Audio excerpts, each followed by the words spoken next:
Now that we've got a bit of an understanding of SQL syntax, it's time to move on and start looking at the mechanics of a SQL injection attack.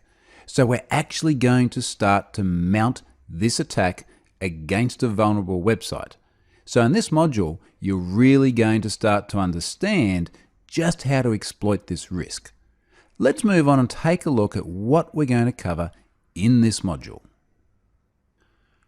One of the first things I want to look at in this module is the three different types of SQL injection. There are actually a number of really fundamentally different approaches that you can take to exploit an injection risk. And it all comes down to what the application is actually vulnerable to. There are some very easy ways of exploiting SQL injection, but oftentimes you'll find the application has got sufficient defenses that you need to use a more advanced technique.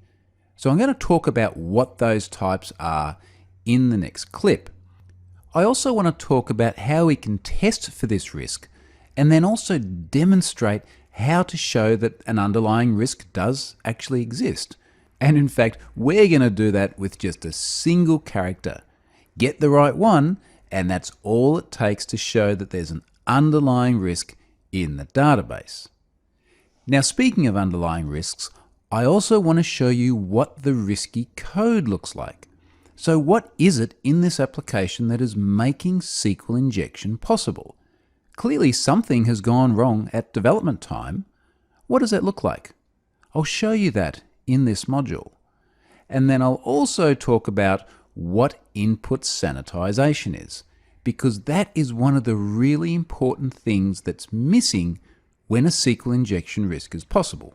So we're going to talk about not only what input sanitization is, but we're going to look at a whole bunch of different characters that you are going to want to test for when you're looking for potential SQL injection vulnerabilities in an application.